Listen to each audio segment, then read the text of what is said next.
We have in Europe more than 500 gigawatts of renewable resources which are ready to connect but cannot be connected because the grid is not there. Regulations were built to save taxpayers money, not to overinvest. So it's shuffling paper, which is time consuming, it's expensive. This is not fit for the purpose anymore.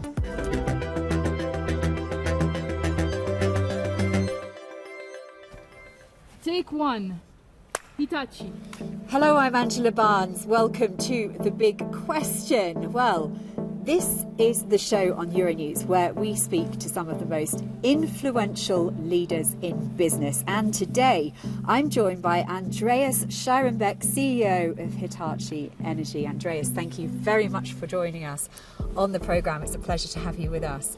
Now, there's been a lot going on, Donald Trump and his executive orders, and he talked about energy. And you have been very vocal about the need for urgent investment in power grids. Let's start with that, because Andreas, can you just explain to us how critical the situation is in Europe and what are the immediate consequences if action isn't taken now? It's a very good question. It's not only the situation in Europe, it's the same situation in North America and all over the world. We suddenly find ourselves in a situation where we need much more electrical energy than we thought. I think the increase is estimated to be 3 to 4 times higher than the primary energy. And some people call it even the age of electricity coming up, and we have to fulfill the needs. And since we get into the situation a little bit unprepared, now we're struggling with fulfill the needs. So we need to add more generation assets, we need to add more grid, we have to produce the products, and there's a gap. Well, with that gap, given the first year-long breach of the 1.5 degrees Celsius target and current infrastructure challenges, do you believe it's still possible to meet the Paris Accord goals by 2030 without drastic changes? And of course, Donald Trump's pulling the US out of the Paris Accord. So what do you think? Is it still possible to meet that goal? I think it's still possible. I was in a podium discussion with a scientist and she explained, look, we have to meet that target over a longer period of time. Missing it once is not good, but it's not the end of the world. So we still have to continue with our efforts. And yes, from that point of view, I think we are a little bit responsible for that. We haven't expanded the grid as necessary. We have in Europe more than 500 gigawatts of renewable resources which are ready to connect but cannot be connected because the grid is not there. So we're in a kind of race.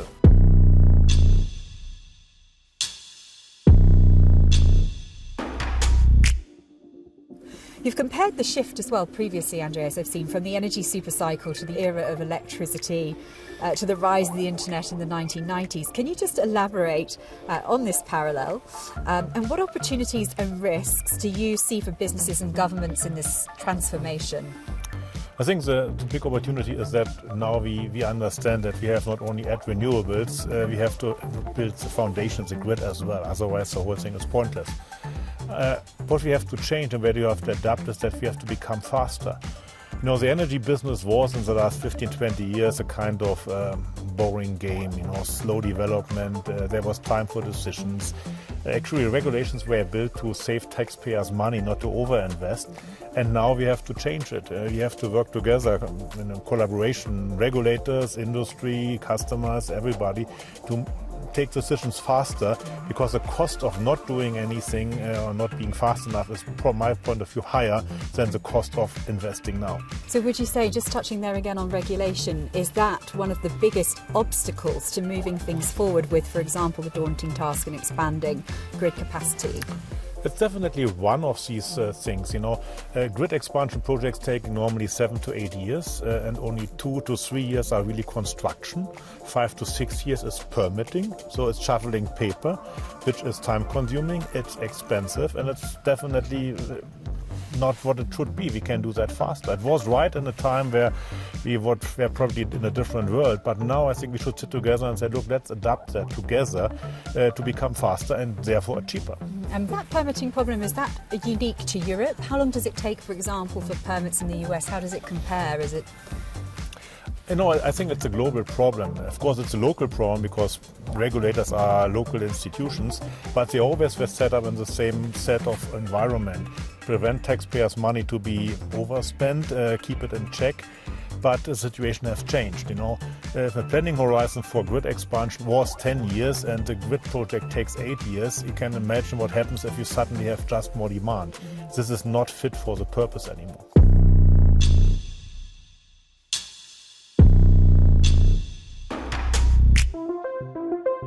And let's talk about what Hitachi Energy is doing to drive the energy transition through technological innovation. What role do you see your company playing in overcoming gridlocks and renewable integration challenges?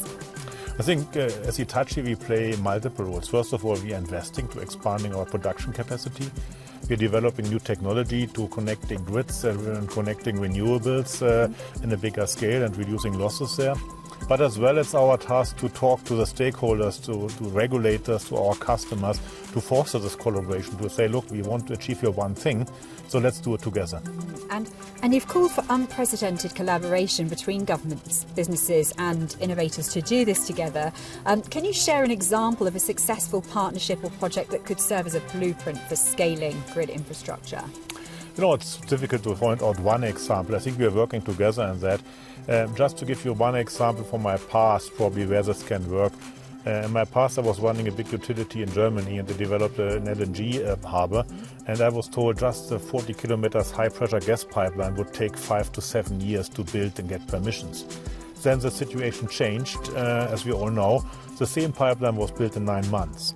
So you see the potential what we have if we're doing the right things. And if the necessary investments, Andreas, in grids and renewables are delayed, what would the world look like in 2030?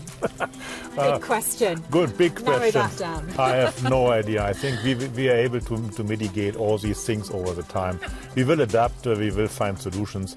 We have to look at the installed base as well, because what we have installed we can use better with IT. We can use our assets longer if we're doing predictive maintenance with combining IT and OT, what we are doing as Hitachi, quite successful.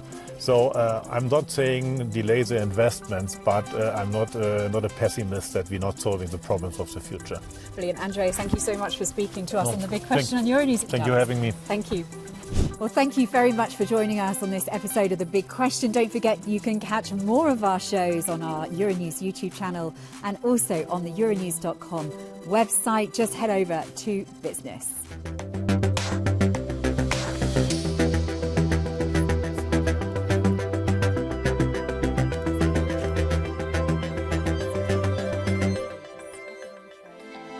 Coming up next time on The Big Question.